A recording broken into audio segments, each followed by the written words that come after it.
민수기 두 번째 시간, 민수기 2장 22장의 말씀을 함께 읽겠습니다. 이스라엘 자손이 또 길을 떠나 모압 평지에 진을 쳤으니 요단 건너편 곧 여리고 맞은편이더라. 십볼의 아들 발락이 이스라엘이 아모리인에게 한 모든 일을 보았으므로 모압이 심히 두려워하였으니 이스라엘 백성이 많음으로 말미암아 모압이 이스라엘 자손 때문에 번민하더라. 미디안 장로들에게 이르되 이제 이 무리가 소가 밭의 풀을 뜯어먹음 같이 우리 사방에 있는 것을 다 뜯어먹으리로다 하니 그때에 십볼의 아들 발락이 모압 왕이었더라. 그가 사신을 보올의 아들 발람의 고향인 강가 부돌에 보내어 발람을 부르게 하여 이르되 보라, 한 민족이 애굽에서 나왔는데 그들이 지면에 덮여서 우리 맞은편에 거주하였고 우리보다 강하니 청하건대 와서 나를 위하여 이 백성을 저주하라. 내가 혹 그들을 쳐서 이겨 이 땅에서 몰아내리라. 그대가 복을 비는 자는 복을 받고 저주하는 자는 저주를 받을 줄을 내가 알미니라. 모압 장로들과 미디안 장로들이 손에 복채를 가지고 떠나 발람에게 이르러 발락의 말을 그에게 전하매 발람이 그들에게 이르되 이 밤에 여기서 유숙하라. 여호와께서 내게 이르시는 대로 너희에게 대답하리라. 모압 귀족들이 발람에게서 유숙하니라. 하나님이 발람에게 임하여 말씀하시되 너와 함께 있는 이 사람들이 누구냐? 발람이 하나님께 아뢰되 모압 왕 십볼의 아들 발락이 내게 보낸 자들이니이다. 이르기를 보라, 애굽에서 나온 민족이 지면에 덮였으니 이제 와서 나를 위하여 그들을 저주하라. 내가 혹 그들을 쳐서 몰아낼 수 있으리라 하나이다. 하나님이 발람에게 이르시되 너는 그들과 함께 가지도 말고 그 백성을 저주하지도 말라. 그들은 복을 받은 자들이니라. 아멘. 오늘은 민수기 22장부터 36장까지 있는 두 번째 파트로 우리가 잠깐 살펴보고자 합니다. 22장부터 25장까지는 탐욕스러운 거짓 선지자였던 발람이 어그러진 길로 가다가 하나님께 심판받는 그런 장면이고, 두 번째 인구 조사를 실시하고 있습니다. 처음에 출애굽했던 그 이스라엘 백성들이 가데스 바네아 사건으로 다 광야에서 죽고 20세 이하 신세대들이 인구조사의 대상이 되었습니다. 세 번째, 하나님께서는 이스라엘로 하여금 범죄케 했던 모압, 미디안 그 족속을 심판하시는 장면을 보여줍니다. 네 번째는 요단강 동편의 땅을 정복해서 두 지파 반에게 분배하는 내용을 담고 있습니다. 다섯 번째, 이제 마지막 여정까지 왔던 이스라엘 백성들에게 이제 모세가 40년 동안 한번 쭉 지나온 과정들을 노정기를 한번 회고하는 그런 내용입니다. 그다음 마지막 여섯 번째는 레위 지파가 분깃을 얻어야 된다. 가나안 땅에 들어가면은 그들이 살 수 있는 성읍을 주라라는 하나님 말씀이 있습니다. 그리고 살인자의 도피성 이야기를 하고 있습니다. 이러한 민수기의 내용은 제가 처음에 말씀드렸듯이 레위기대로 살아보는 훈련, 백성들의 선민 훈련 일지를 차례대로 기록하고 있는 내용입니다. 여러분 오늘 1절의 말씀을 다 같이 다시 한번 전체를 읽어보도록 하겠습니다. 1절입니다. 시작. 이스라엘 자손이 또 길을 떠나 모압 평지에 진을 쳤으니 요단 건너편 곧 여리고 맞은편이더라 그랬습니다. 자, 여기 여러분 지도를 보시면은 지금 여기 출애굽 했잖아요. 고센 땅에서 출애굽해가지고 쭉 화살표 과정을 거쳐서 가데스 바네아를 거쳐서 호레산에서 아론이 죽고 시온 게벨 여기서 옛날에 나중에 보면 솔로몬이 여기서 배를 만듭니다. 그 다음에 욥바다를 거쳐서 에돔을 돌아서 드디어 마지막 여정지인 모압 평지에 이제 도달하게 됩니다. 광야의 마지막 장소까지 왔습니다. 감회가 깊겠죠. 40년 동안 마지막 여정에 도착했습니다. 종착지에 도착해서 일어난 일들을 이제 민수기 22장부터 마지막까지 다루고 있습니다. 이 모압 평지는 여러분 이렇게 위성 위에서 항공사진인데요. 보면은 오른쪽 편에 사해 바다가 있고요. 그 다음에 이게 지금 남쪽이고 이 요단 계곡이 보입니까 혹시? 여러분 유튜브를 잘 보시면 요단 계곡이 위쪽으로 갈릴리 바다 쪽으로 쭉 이어져 있고 이쪽이 요단 동편입니다. 여기 높은 산악지대가 보이죠? 그죠? 보입니까? 이 높은 산악지대가 바로 왕의 대로라고 합니다. 아주 시원한 왕의 대로라고 할 수 있는데 이쪽으로 가지 않고 지금 이제 에돔을 거쳐서 이 모압 평지에 이스라엘 백성들이 이제 마지막으로 진을 치고 있는 그런 장소입니다. 맞은편에는 여리고가 있습니다. 여리고 여러분 들어보셨죠? 여리고. 예루살렘에서 밑으로 쭉 내려온 해발 마이너스 지점에 이 여리고가 있습니다. 거의 이제 다 온 거죠. 바로 이제 이 시점에 일어난 사건들을 이제 22장부터 25장까지 이야기하고 있습니다. 여기 진을 치니까 이 모압 땅인데 모압 왕 십볼의 아들 발락이 굉장히 두려워하고 또 바산왕 옥과 아모리 왕 시온을 하나님께서 그 쳐부순 이스라엘 백성들을 굉장히 두려워하는 마음에 이제 저 사람들 우리가 힘으로는 군사적인 힘으로도 감당할 수 없으니까 어떤 방법을 쓰냐면은 사수를 쓰는 겁니다. 사수를 써서 어떤 저주하는 방법을 통해서 이스라엘 백성들을 무너뜨리려고 하는 그런 내용을 담고 있습니다. 저주라는 게 참 무서운 거죠. 여러분 조선 시대에 보면은 조선 중종 때, 숙종 때죠. 숙종 때 보면은 임금이 여러 중전 외에 후궁들을 들이잖아요. 그럼 후궁들이 굉장히 알력이 심했습니다. 특별히 이 희빈장 씨가 그때 중전이었던 인현왕후를 굉장히 싫어하고 미워하면서 저 중전이 죽어야만이 내가 교태전을 차지할 수 있다 라고 하면서 사수를 써서 이렇게 사람 모양의 볏집으로 만들어서 거기다가 침을 찌르고 또는 심지어 활을 쏘고 저주를 막 퍼붓고 그런 내용을 우리가 사극을 통해서 볼 수 있죠. 이런 방법을 써서 결국은 인현왕후가 죽게 됩니다. 사수를 써서 죽었는지 어떻게 죽었는지 하여튼 죽기는 죽었습니다. 그리고 나중에 이 사실을 누군가가 발고함으로써 이 숙종 임금이 이 희빈 장씨를 사사하게 됩니다. 결국은 어떤 복술이나 사수를 통해서 저주를 통해서 그 사람을 멸하고 자기가 높은 자리에 오르려고 하는 그런 일들이 고대나 동서고금 물론하고 많은 곳에서 시행되고 있었다는 것입니다.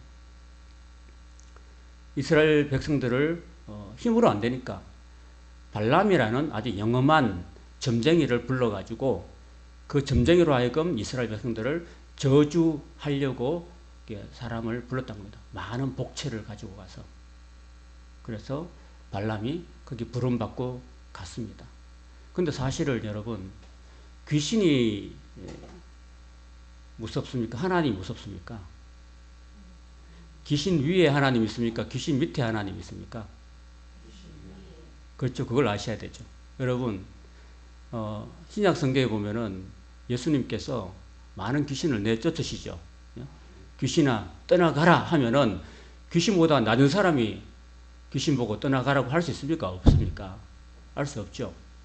귀신보다 더 위에 있다. 심지어 사탄의 시험도 예수님은 이기신 분이죠. 그렇죠. 그러니까 예수님이 신들 중에 신이고 어떤 신보다도 더 위에 계신 하나님의 신인 줄로 믿습니다. 그래서 군대에 귀신 들린 사람도 예수님께서 그라사 지역에 건너가셔서 귀신아 떠나가라고 명하시니까 귀신이 떠나가죠.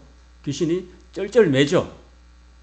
우리 지금 우리를 무지개역으로 보내지 마십시오라고 막 부탁하잖아요, 귀신들이. 그러면서 저 돼지떼에 들어가도록 허락해 주십시오라고 허락을 받죠, 예수님한테. 왜 허락을 받아야 됩니까? 영의 세계에도 질서가 있다라는 사실입니다. 그러니까 우리는 어떠한 귀신과 사탄의 세력보다도 예수님의 권세가 더 높다라는 사실을 기억해야 합니다. 그렇기 때문에 우리는 기도를 우리는 무당이나 점장이를 찾아가지 아니하고 누구를 찾아갑니까? 하나님을 찾아가서 하나님께 기도하고 하나님의 권능을 힘입을 때 우리는 마귀 권세를 물리칠 수 있을 줄로 믿습니다. 왕 중의 왕, 신 중의 신, 우리 구주 예수님이 심판주가 되시고 만왕의 왕이 되시고 모든 것을 사탄의 모든 것들도 예수님의 무릎 앞에 다 꿇게 된 것을 믿습니다. 아멘. 그러니까 우리는 든든하죠. 따라합시다. 나는 든든하다. 든든하다. 왜요? 바로 예수님이 나의 구주가 되시기 때문에, 나의 보호자가 되시고 나의 힘이 되시고 나의 능력이 되시기 때문에, 나를 사랑하셔서 나를 위해서 생명까지도 주신 그런 분이시기 때문에 우리는 이 세상 살 때 두려워할 것이 없는 줄로 믿습니다. 우리가 주님만 의지하고 살면은 어떠한 귀신의 저주도 우리는 물리칠 수 있을 줄로 믿습니다. 귀신이 저주를 하려고 해도 누가 막으셨습니까? 하나님이 막으십니다. 가장 그 당시에 영험했던 점쟁이였던 이 발람이 하나님 앞에 나와가지고 이거 어떻게 하면 좋습니까? 어떻게 해야 됩니까? 하니까 그래, 너는 내가 시키는 일만 해라. 내가 너한테 전해주는 말만 전해줘라. 이렇게 한 거죠. 영적 세계에도 질서가 있다는 사실입니다. 그런데 하나님께서 너는 그들과 가지도 말고 그리고 저주하지도 말라고 하나님이 말씀하셨습니다. 그러면 가야 됩니까? 안 가야 됩니까? 안 가야 되죠. 그런데 처음에는 그렇게 안 가고 저주를 안 했는데 저쪽에서 자꾸 사람들을 보내고 더 높은 보관들 보내고 더 많은 복채를 보내고 더 높은 관직을 약속하면서 제발 와서 저 이스라엘을 저주해 달라고 자꾸 청탁이 들어와요. 자꾸 뇌물이 들어와요. 자꾸 어떻게 하면 좋을까요? 이거를 도대체.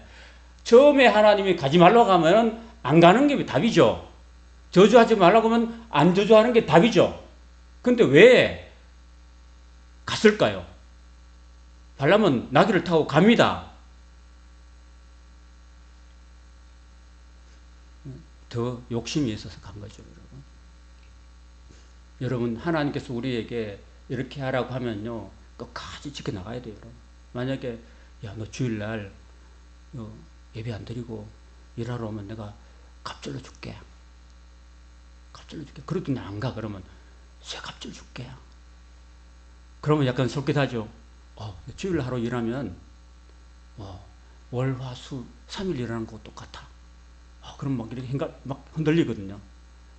그래도 안 돼. 예수님으로 떠나가라. 사탄아 물러가라. 딱 할 수 있는데 5배 줄게.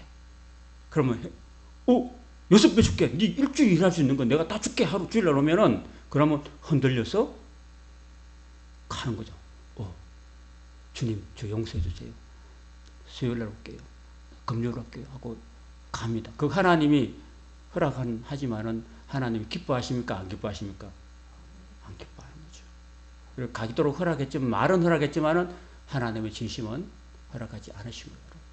그래서 그런데 불구하고 이 발람이 5배, 10배 내가 돈을 더 줄게. 복채를 10배 줄게 하니까 이게 도란 거예요, 이게. 뭐에 눈이 멀었어요?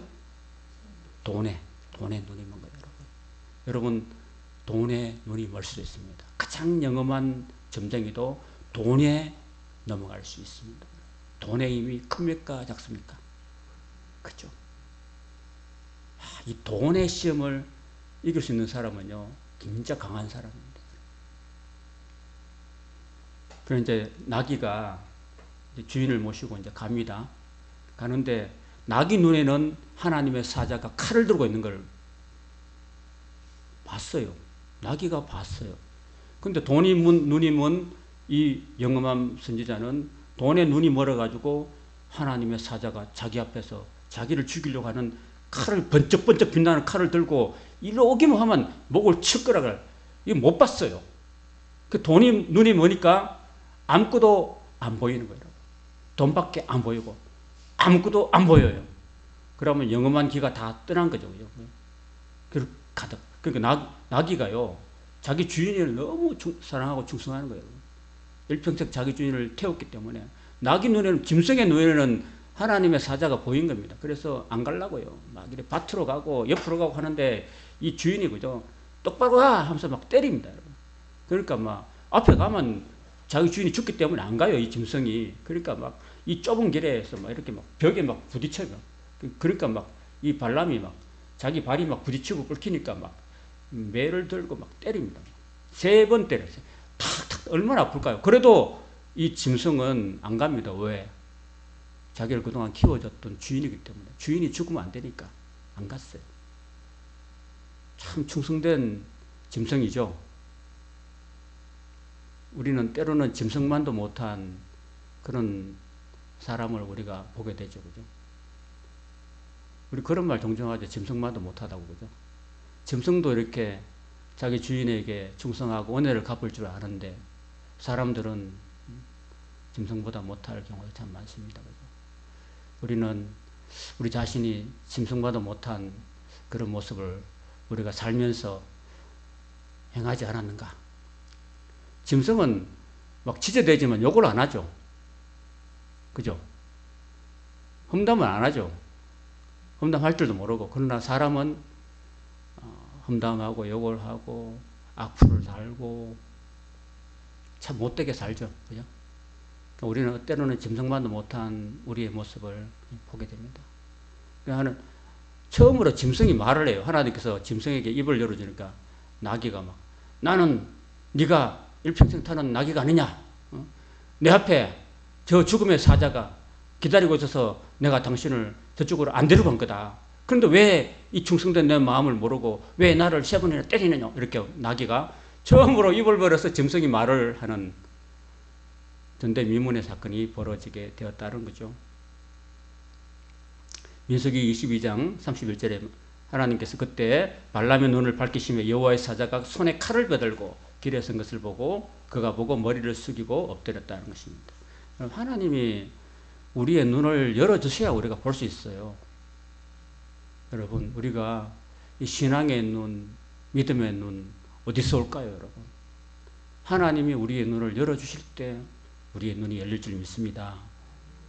여러분, 그 엘리사의 종이었던 게하시가 아람 군대가 도단성에 딱 들어왔을 때 이 이스라엘 군대는 너무 미약하고 아람 군대는 엄청나게 많은 18만 5천 명 넘는 그런 많은 군대가 왔을 때 두려워서 벌벌 떨었습니다. 왜 두려워서 떨었을까요? 영안이 어두웠기 때문에. 자기를 지켜주는 하나님의 군대와 불말과 불병거가 있다는 것을 보는 눈이 없었기 때문에 두려웠습니다. 근데 엘리사가 하나님께 기도합니다. 하나님, 이 두려워하는 이 종의 눈을 열어주셔서 하나님의 군대를 보게 하소서라고 기도하니까 하나님께서 그 눈을 딱 열어주시니까 하늘에 불말과 불병거가 그죠? 그 성을 감싸고 더 위험차고 웅장하고 강한 그런 군대가 아람 이 사마리아 성을 딱 포위하고 지키고 있다는 사실을 보았을 때 그 눈이 열려가지고 이제 두려움이 마음에서 게하시의 마음에서 사라졌다라는 사실입니다. 오늘 저와 여러분의 마음의 눈을, 영안을 하나님께서 열어주셔서 하나님이 우리를 지키시고 계신다. 그런 불말과 불병거를 볼 수 있는 영안에 열려서 하나님을 방패로 두려워하지 않는 저와 여러분의 삶이 되시기를 주님의 이름으로 축복합니다. 여호와의 사자가 그에게 이르되 너는 어찌하여 내 나귀를 이같이 3번 때렸느냐? 보라, 내 앞에서 네 길이 사악하다고 했습니다. 여러분.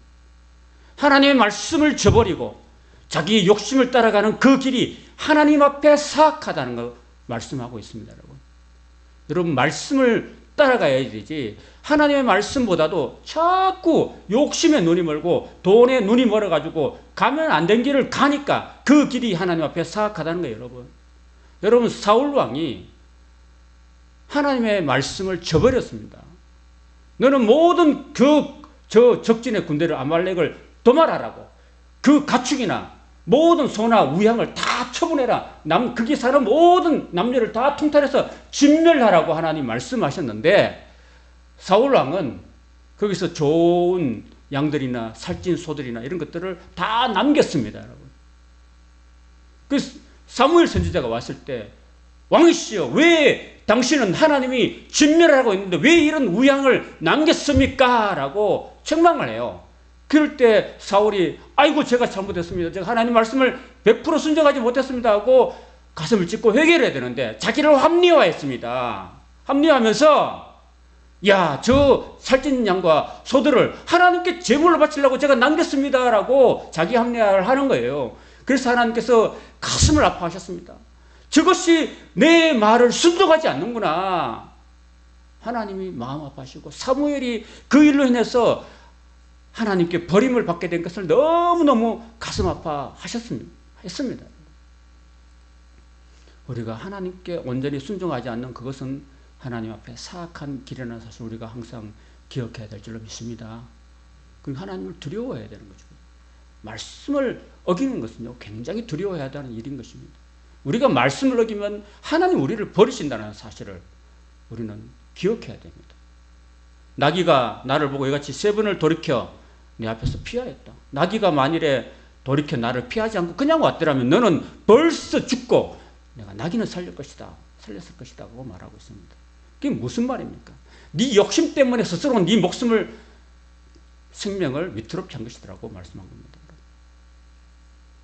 여러분, 돈에 눈이 멀면은요, 우리의 영안이 어두워진다는 사실을 성경은 여러 곳에서 지적하고 있습니다. 요한계시록 3장에 보면요, 라오디게아 교회, 7번째 교회를 이야기하면서 예수님께서 친히 이렇게 말씀하십니다. 네가 말하기를 나는 부자라, 부유해서 부족한 것이 없다. 물질로 풍부해가지고, 사실 라오디게아가 이렇게 멸망했어요. 멸망했는데도 로마 정부로부터 한 푼의 그런 재정 지원을 안 받고도 충분히 거절했습니다. 거절하고 우리 스스로가 자립할 수 있습니다 할 정도로 굉장히 돈이 많았습니다. 라오디게아는요, 거기서 그 안약을 개발해가지고 안약을 팔아가지고 굉장히 그 시기에 많은 부를 축적했던 그런 도시였습니다. 물질은 풍성했지만은 우리 주님이 보실 때는 너희들은 부자라서 부유해서 부족한 게 없다고 하지만은 네 가련한 것, 네 벗은 것, 네 눈먼 것을 내가 알지 못한다고 이렇게 예수님께서 책망하고 있습니다, 여러분. 돈이 최고가 아니라는 거예요, 여러분. 돈에 눈이 멀고 물질에 눈이 멀고 물질을 제 삶의 제1우선으로 사니까 하나님이 안 보이고 영안이 어두워지고, 그래서 예수님께서는 네 돈을 가지고 영안을 열 수 있는 영적인 안약을 사서 눈에 발라서 영으로 보게 하라, 이렇게 말씀을 하고 계시는 거예요, 여러분. 여러분, 물질적인 그런 눈이 중요합니까? 영안이 중요합니까? 둘 다 중요하죠. 중요한데 더 중요한 것은 우리의 영안이 닫혀버리면요, 하나님이 안 보이고 하나님이 안 보이는 영적인 소경에 그치고 마는 거죠, 여러분. 저와 여러분들은 오늘 이 말씀을 통해서 영안을 깨끗하게 선명하게 유지하면서 날마다 나와 동행하시는 하나님을 볼 수 있는 저와 여러분 되시기를 주님의 이름으로 축원합니다. 예수님께서는 그 재물 가지고 재물에 얽매여 살던 그 부자 청년이 어쩌면 내가 영생을 얻겠습니까? 라고 찾아왔을 때, 야, 네가 계명을 잘 지켰으니 참 잘했다. 근데 네한테 한 가지 부족한 게 있다. 그게 뭐냐 하면은 10번째 계명이에요. 탐내지 말라. 내 소유를 탐내지 마라. 이웃에 탐내지 말라고 했는데 이 청년은 다 지켰는데 재물에 대한 탐심이 있었다는 것입니다. 그래서 예수님께서 그래, 네가 영생을 얻으려면은 네가 가지고 있는 모든 재물을 다 팔아서 가난한 자에게 다 나눠주고 그리고 와서 나를 쫓아라. 그리하면은 하늘에서 내게 보화가 있을 것이다 라고 예수님이 정답을 알려주셨어요. 자, 그런데 중요한 거는 이 청년에게는 이 물질을 놓지 못하는, 우와, 내가 가지고 있는 수억의 재산, 수십억의 재산을 있는데 이걸 다 나눠주고 그렇게 주님을 따라가면은 너무너무 이게 아까운 마음, 그 물질을 내려놓지 못하는 그런 마음, 그 마음이 자기를 누르고 있었던 겁니다. 그래서 그 말씀을 듣고서 순종하지 못하고 내려놓지 못하는 그 욕심, 물질에 대한 욕심 때문에 기도로 와서 근심하고 가는 그 청년의 뒷공무니를 예수님이 보시면서 예수님이 가슴 아파하시고 마음 아파하시면서 제자들 향해서 말하는, 봐라, 부자가 천국에 들어가는 것은 낙타가 바늘구멍으로 들어가는 것보다 더 어렵다고 예수님께서 제자들에게 말씀하고 계시는 거죠. 여러분, 우리가 이 세상 살아갈 때 물질은 중요합니까? 안 중요합니까? 중요하죠. 물질이 중요하니까 우리가 날마다 일을 하고 살아가고 있지 않습니까? 그러나 하나님께서는요, 우리가 너무 물질에 얽매이면 안 된다는 것을 가르치고 있는 것입니다. 물질은 내게 적당히 있으면 되는 거죠. 그죠? 너무 없으면 남의 걸 도둑질하게 되고, 너무 많으면 또 하나님 그건 누구냐고 이렇게 막 교만해 줄 수 있으니까 그 기도처럼 나로 하여금 가난하게도 마시고 부하게도 마시고 내게 일용할 것으로 채워주십시오라고 하는 주님 가르친 기도하고 똑같은 기도를 드렸던 구약의 사람이 있습니다. 그래서 여러분, 너무 물질에 얽매이지 마시기를 바랍니다. 여러분, 물질 갖고 여러분이 저 세상 갑니까? 여러분, 안 가죠. 여러분, 집 가지고 천국 갈 수 있어요? 집은 다 놔두고 가야 되죠. 여러분, 재산에 통장이 아무리 많아도 그거 갖고 갑니까? 못 갖고 가요. 여러분, 그냥 빈손으로 가야 돼요. 하나님 앞에. 그러니까 여러분이 100세, 200세, 1000세, 만세 사는 게 아니죠. 언제 하나님 부르면 가야 되잖아요. 가야 되니까 하나님이 지금 나한테 주신 물질, 그냥 내가 오늘 하루를 살아가고 내 자녀를 키우고 내게 필요한 것들로 하나님이 날마다 공급하시는 것이 있다면은 그거 가지고 감사하시고 그거 가지고 그냥 하루하루를 주님 의지하며 살아가시는 여러분 되시기를 바랍니다. 여러분의 자녀들이 말 잘 듣고 순종하고 또 하나님을 경외하는 자식이면 그걸로 족합니다. 그죠? 아멘이 잘 안 되려고 해요. 너무 욕심 부리지 말고, 그죠? 이렇게 우리가 물질을 벗어나서 좀 영안이 열릴 수 있는 저와 여러분 되시길 주님으로 축원합니다. 자, 이렇게 해서 이 발람이라는 사람이 도저히 하나님이 이렇게 저주를 막으시니까 이 사람이 자기가 출세할 수 있는 길이 막힌 거죠. 막히니까 그 정도 하면 이제 내려놓으면 되는데 이 사람이 내려놓지 못하고 어떻게 하면 내가 이 발락 왕으로부터 더 많은 그런 관직과 높은 관직과 재물과 부귀와 영화를 내가 누릴 것인가, 이 욕심을 내려놓지 못하고 결국 꾀를 냈어요. 꾀를 냈는데 어떻게 하면 이스라엘로 하여금 망하게 할 것인가 라고 하다 보니까 이게 죄를 짓게 하는 것입니다. 이스라엘 백성들 하여금 죄를 짓게 하는 거예요. 여러분, 죄가 뭡니까? 하나님이 싫어하시고 하지 말라고 하는 것을 하는 게 죄죠.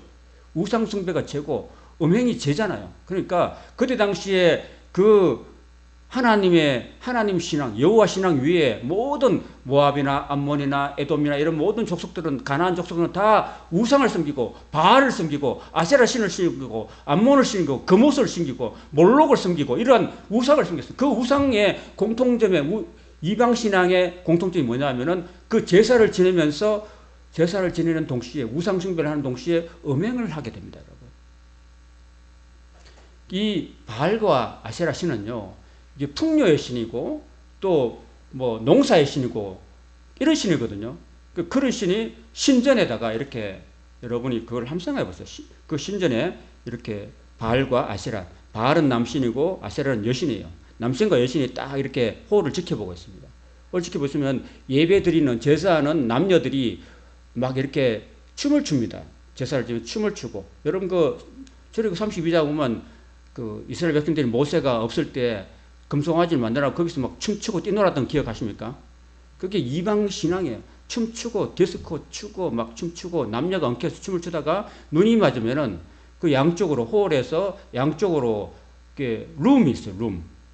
칸막이 룸이 있어요. 그 룸으로 들어갑니다. 그 룸에 들어가서 남녀가 엉켜서 성적인 행위를 하는 거예요, 여러분. 그게 룸사롱이죠, 여러분. 룸사롱이 거기서 나온 거예요. 이방 그 신전 제사 형태에서 나온 겁니다. 여러분, 제주도에도 룸사롱이 많죠. 홀에서 막 춤추다가 또 돈 더 내면은 홀로 들어가죠. 룸으로 들어가죠. 룸에 들어가서 남녀가 엉켜서 술도 마시고 또 온갖 음탕한 행위를 하는 그런 모습들이 다 이방의 그 신전 예배에서 나온 겁니다. 그걸 발람이 생각해낸 거예요. 그래서 모압 여인들 하여금 그런 우상 그 이스라엘 백성들 하여금 막 꼬셔가지고 우리 그가 춤추자고 막 이쁘게 막 화장하고 막 귀걸이 큰걸이 해가지고 막 화장하고 막 눈 하고 해가지고 이스라엘 남자들을 유혹해가지고 그 모압 신에게 절하고 또 춤추고 그러면서 또 음행을 했던 겁니다. 그래서 음행의 죄를 짓게 만든 거죠. 여러분, 사탄의 청량이 겁니다. 우리로 하여금 자꾸 하나님이 싫어하시는 그 죄를 자꾸 유혹해가지고 죄를 짓게 하는 게 사탄의 전략입니다. 그래서 이 사건을 통해서 이 바알 부월의 사건을 통해서 죽은 사람이 24,000명이나 됐습니다. 그래서 결국 제사장 비느하사가 하나님의 질투로 들어가서 이 음행하는 남녀를 창으로 그냥 막 찔러가지고 두 사람을 동시에 죽여버렸습니다. 그러니까 하나님의 진노가 그치게 되었습니다. 그건 뭘 의미하냐면 오늘날 권징을 이야기하고 있습니다. 교회의 성도들이 고린도 교회처럼 음행을 하거나 이럴 때는 교회에서 징벌을 해야 돼요. 그 교회에서 오늘날 징벌이 있을까요? 없을까요? 징벌이 없어요. 왜? 이 교회에서 징벌하면 성도들이 다른 교회 가면 되니까. 다른 교회 가니까 다른 교회에서는 또 할렐루야 두 팔 벌리고 맞아들이니까 그 징벌을 할 수가 없는 거예요. 우리 개척교회 같은 경우에도 성도 한 분 한 분이 귀한 우리 성도인데 성도가 한 분이 실수를 하고 잘못했다고 해서 막 책망하고 징벌을 할 수 있어요? 없어요? 징벌을 못하죠. 징벌을 못하니까 이 교회가 거룩하지 않게 되는 거예요. 그러니까 이게 참 문제인 거예요. 그래서 목회자든 성도든 누가 잘못하면은 반드시 그에 대한 책임을 물리고 징벌을 가하고 그렇게 해야 됩니다. 초대교회 때는 출교를 최고의 징벌로 삼았습니다. 출교를 하게 되면은 어떻게 하느냐면은 어떤 성도가 음행을 했는데 그 성도 교회를 나와요. 고린도 교회처럼 나오면은 이렇게 말합니다. 아무개 성도 이분은 이렇게 여러 차례 목사가 가고 장로들이 가고 또 구역 식구들이 가서 자꾸 건면했는데 끝까지 음행을 버리지 않기 때문에 당신을 성부와 성자와 성령의 이름으로 출교합니다 라고 선포합니다. 그러면 그 사람은 나가서 금방 죽게 됩니다. 그래서 죄를 덜 짓게 하고 죽게 만들었고 그리고 회중으로 하여금 그 죄를 따라하지 못하도록 교회를 거룩하게 하는 그러한 그런 제도가 바로 권징의 제도라고 할 수 있습니다. 교회가 권징을 통해서 교회의 거룩함을 회복해야 되기 때문에 교회가 거룩해야지만이 하나님의 교회가 올바른 교회가 되고 하나님이 역사하시는 교회가 되기 때문에 그렇다라는 것입니다. 민수기 31장 16절에 보시면 보라 이들이 이스라엘 백성들이 특별히 그 중에서 이 르우벤 족속들이 발람의 꾀를 따라서 이스라엘 자손을 부올의 사건에서 여호와 앞에 범죄하게 하여 여호와의 회중 가운데 연병이 일어나게 하였느니라. 연병이 뭘까요? 전염병. 하나님의 그 뜻을 어기고 살면은 전염병이 생깁니다. 부올 사건인가 말하고 제가 아까 설명드렸듯이 우상 숭배와 음행을 말하고 있는 것입니다. 이건 제가 설명을 아까 드렸고요. 자, 그리고 두 번째 인구 조사가 나오는데 첫 번째 출애굽했던 20세 이상의 모든 남자들 60만 3,550명은 여호수아와 갈렙 외에는 다 광야에서 죽고 말았습니다. 하나님이 그걸 다 죽였었습니다. 그리고 20세 이하의 그 어린아이들, 이제 신세대들만 세었는데 60만 1,730명이 나왔습니다.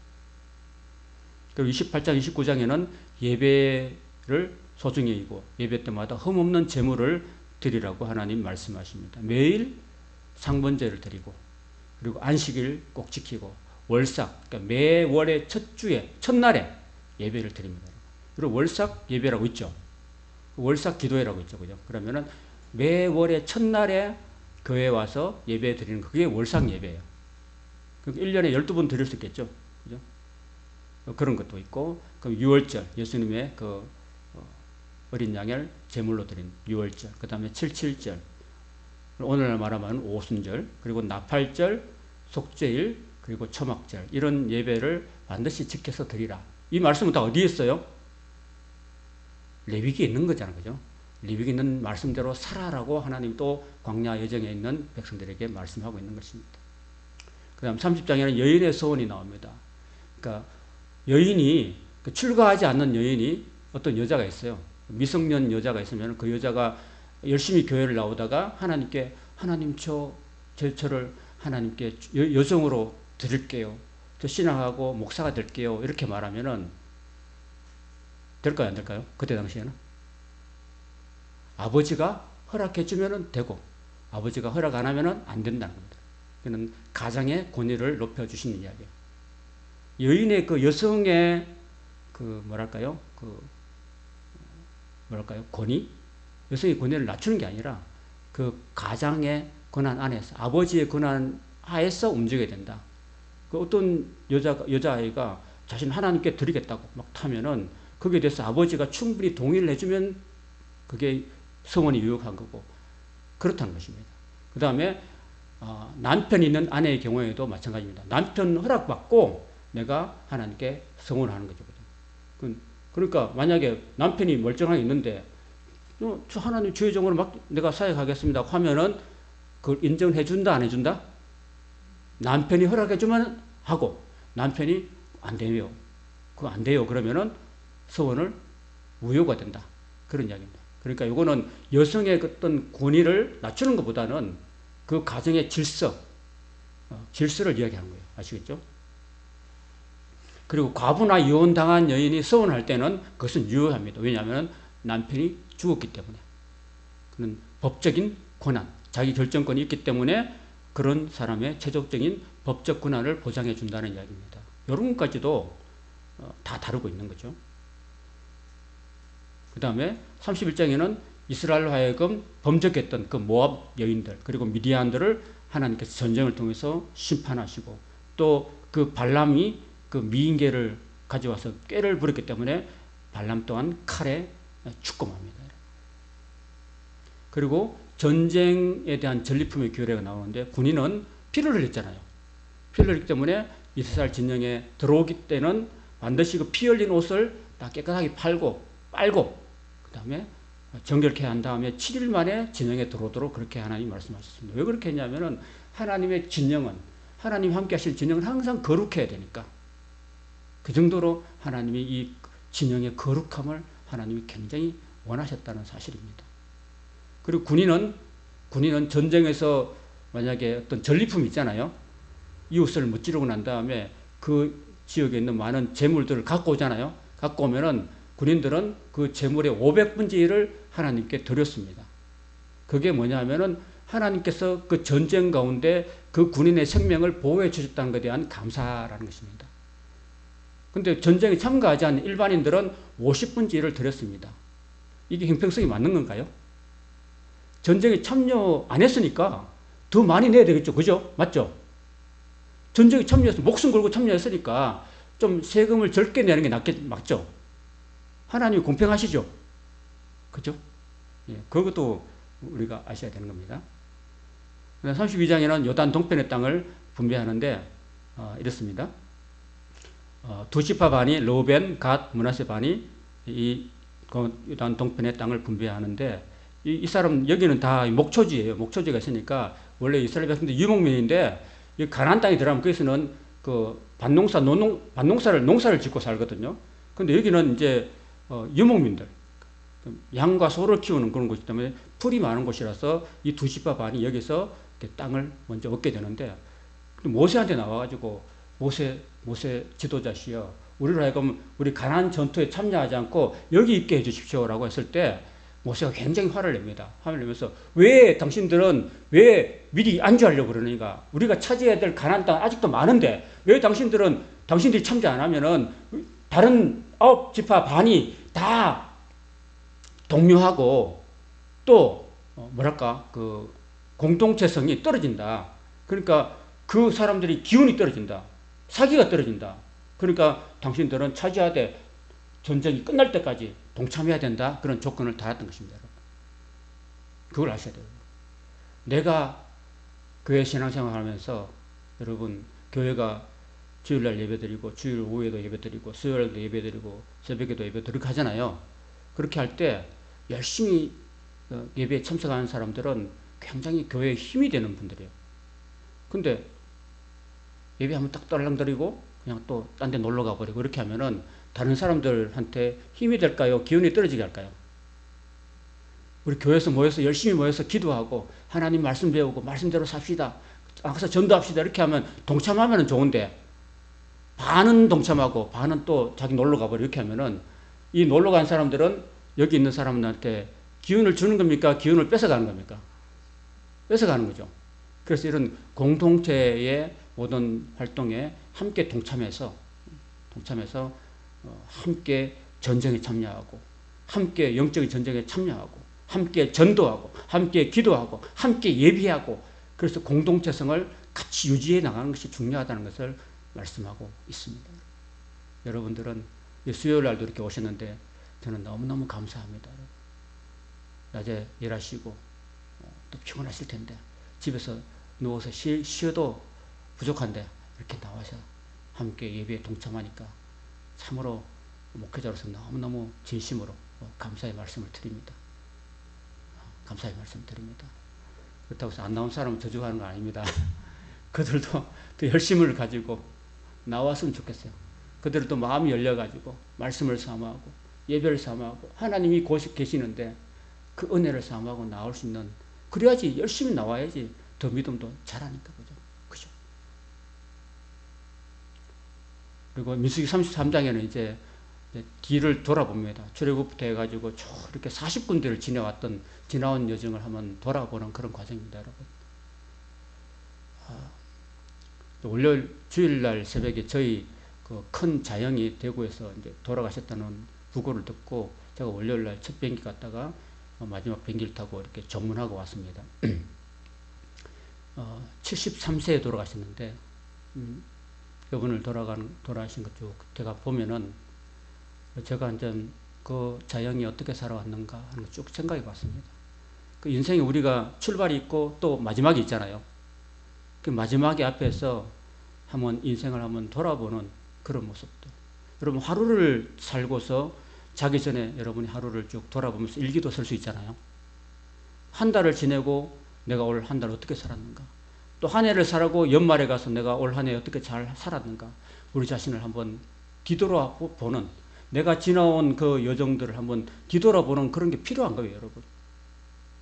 그 이스라엘 백성들이 이 애굽에서 출애굽해가지고 홍해라는 바다를 기적적으로 건너고 시내산에서 하나님의 음성을 듣고 낮에는 구름 기둥으로 밤에는 불 기둥으로 날마다 만나를 먹으면서 바위를 쳐서 그 생수가 바위에서 터져 나와서 이스라엘 백성들이 먹었던 것들, 그리고 가데스 바네에서 하나님 불평하다가 다 광야에서 죽었던 것, 그리고 장대한 아모리 왕 시온을 쳐부수고 바산한 옥을 쳐부수고 그 땅을 차지해가지고 지금 요단 동편의 땅을 분배했던 것들, 이런 것들 다 돌아보면서 왜 우리 아버지 어머니 세대는 왜 광야에서 죽고 말았는가 하는 것을 새겨봐야 돼요. 그래서 되돌아보면서 자신들 되돌아보면서 야 그렇게 살면 안 되지. 그들이 밟았던 잘못된 전철을 우리는 밟으면 안 되지라는 그런 것들을 우리가 생각해야 된다는 거예요, 여러분. 그게 바로 중요한 거죠. 그 다음에 가나안 땅에 입성하기 전에 34장에 보면 이제 가나안 땅의 경계를 하나님이 탁 지어주십니다. 이렇게. 이 서편으로는 그 지중해가 경계고 북편으로는 호르산을 지나서 스닷과 시브론과 하맛 땅을 지나서 아인 거쳐서 사해로 해가지고 남쪽으로는 저 밑으로 신광야까지 쭉 애굽 시내까지 이어지는 이 땅을 하나님이 약속해 주시는 거예요, 여러분. 광야 생활을 순종하고 살았던 사람에게는 그 약속의 젖과 꿀이라는 가나안 땅을 하나님이 약속해 주셨듯이 여러분 오늘 우리가 이 땅에 광야의 나그네 삶을 우리는 살아가고 있습니다, 여러분. 이스라엘 백성들은 광야의 길을 걸었지만 오늘 우리는 인생의 광야길을 걸어가고 있습니다. 이 광야길을 걸어가면서 이 광야의 백성들이 살았던 것을 우리가 거울로 삼고 우리가 하나님 말씀에 순종하고 믿음으로 살 때, 믿음으로 순종하고 살 때 하나님 우리에게 영원한 새하늘과 새 땅과 새 예루살렘을 우리에게 유업으로 주실 줄로 믿습니다. 우리의 소망은 어디에 있습니까? 영원한 천국에 있는 줄로 믿습니다. 우리가 이 땅에 하루하루 살아갈 때 우리가 하나님 말씀 붙들고 순종하고 살아가면 우리에게 약속의 가나안 땅, 영원한 천국의 땅이 우리에게 유업으로 주어질 줄로 믿습니다. 또 내가 새하늘과 새 땅을 보니 처음 하늘과 처음 땅이 없어졌고 바다도 다시 있지 않더라. 또 내가 보면 거룩한 성 새 예루살렘이 하나님께로부터 하늘에서 내려오니 그 준비한 것이 신부가 남편에 의해서 단장한 것 같더라고 요한계시록에 말씀하고 있습니다. 우리에게는 새 하늘과 새 땅, 새 예루살렘, 영원한 천국이 우리에게 기다리고 있는 줄 믿습니다. 지금 우리 주님께서 그 처소를 지금 예비하고 계신 것입니다. 그 예비 다 끝나면은 다시 우리를 데리러 오실 줄로 믿습니다. 그때까지 참고 기다리면서 믿음으로 사는 저와 여러분 되시기를 축원합니다. 좀 시간이 지났지만 두 장 남은데 금방 설명할게요. 이제 레위인이 이제 아무것도 레위인은 기업이 없는데 도피성 6곳과 42성을 가지고 그들이 굶어 죽지 않도록 레위인이 굶어 죽도록 하나님께서 배려해 주셨고요. 그 도피성은 이 6군데에 있습니다. 6군데 요단 동편에 바산, 골란, 길랄, 라목, 베셀 이런 세 군데와 서편에 가데스와 세겜과 헤브론 이 세 개를 가지고 이 도피성을 무슨 의미가 있냐면은 고의로 나무를 하다가 이 나무 자루에서 도끼가 툭 빠져나가지고 옆에 사람을 탁 쳐가지고 옆에 사람 죽었다. 그러면 고의가 아니죠. 고의가 아닌 그런 살인자가 고의는 아니지만 사람을 죽였으니까 그 친척들로부터 이웃들로부터 그 가족들로부터 해를 당할 수 있으니까 그 사람이 도피해서 거기서 살아갈 수 있도록 그렇게 한 것이 도피성입니다, 여러분.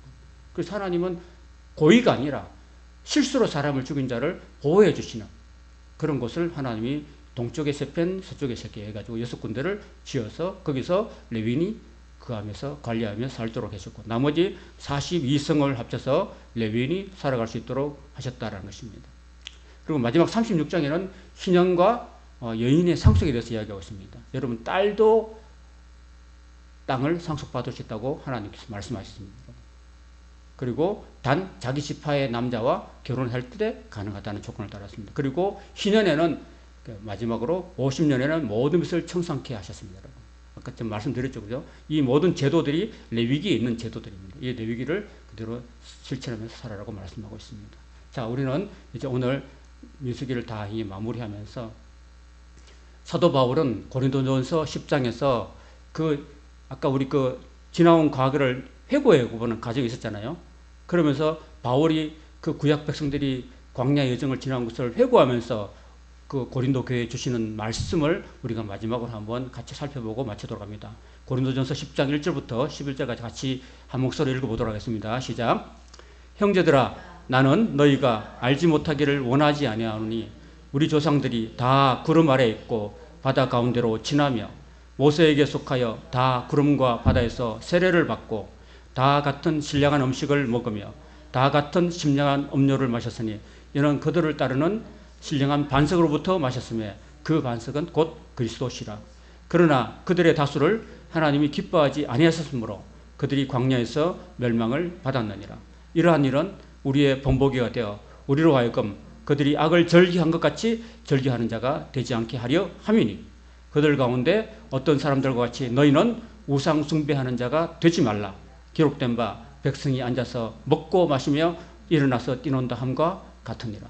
그들 중에 어떤 사람들이 음행하다가 하루에 23,000명이 죽었나니 우리는 그들과 같이 음행하지 말자. 그들 가운데 어떤 사람들이 주를 시험하다가 뱀에게 멸망하였나니 우리는 그들과 같이 시험하지 말자. 그들 가운데 어떤 사람들이 원망하다가 멸망시킨 자에게 멸망하였나니 너희는 그들과 같이 원망하지 말라. 그들에게 일어난 이런 일은 본보기가 되고 또한 말세를 만난 우리 교회 성도와 목회자를 깨우치기 위하여 기록되었느니라. 아멘. 여러분 이 말씀 꼭 기억하면서 이 광야의 민수기의 삶을 통해서 우리의 거울로 삼고 우리는 그들의 전철을 밟지 않고 다 가나안 땅 약속 땅에 들어가는 하나님 나라에 들어가는 천국 백성이 될 수 있기를 주님의 이름으로 축복합니다.